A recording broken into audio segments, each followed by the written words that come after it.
जे 27 गावातले 499 कामगार होते, ज्या दिवसापासून 27 गावं या महापालिकेत समाविष्ट झाली, त्या दिवसापासून कामगारांचे जे आंदोलन आणि त्यांच्याकडे मोठ्या प्रमाणात प्रयत्न करत होते की 499 कामगार हे महापालिकेत समाविष्ट घेऊन त्यांना कायम करण्यात यावं अशी मागणी मोठ्या प्रमाणात जोर धरू लागली होती. आणि मग त्या अनुषंगाने महाराष्ट्र राज्याचे लाडके माजी मुख्यमंत्री एकनाथजी शिंदे साहेब आणि या कल्याण लोकसभेचे लाडके खासदार श्रीकांतजी शिंदे साहेब यांच्या माध्यमातून त्या मागणीला जोर देण्यात आला. अनेक राज्य स्तरावर महापालिकेच्या स्तरावर बैठका घेण्यात आल्या आणि त्या बैठकीला यश सन्माननीय श्रीकांत शिंदे साहेबांच्या माध्यमातून मिळालं गेलं.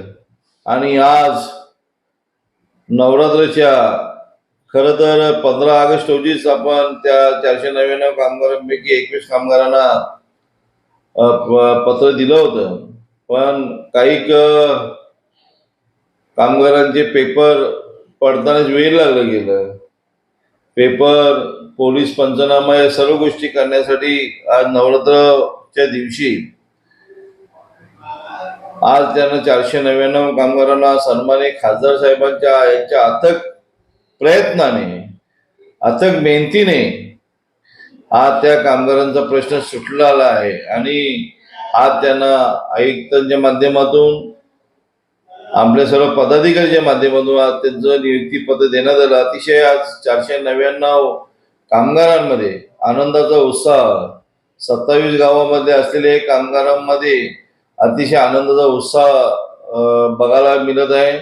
मी मनापासून सन्माननीय आदरणीय नेते सन्माननीय एकनाथजी शिंदे साहेब, आदरणीय लोकसभेचे खासदार सन्माननीय श्रीकांतजी शिंदे साहेब यांच्या मनापासून अभिनंदन करतो, आभार मानतो. आणि ज्यांनी याच्यात सहभाग घेऊन कामगारांना ताकद देण्याचं काम केलं त्यांचंही मनापासून आभार मानतो की कायमस्वरूपी त्यांना घेण्यात आलं. आणि आज आयुक्तांचं मनापासून आभार मानतो, सर्व लोकप्रतिनिधींचा आभार मानतो.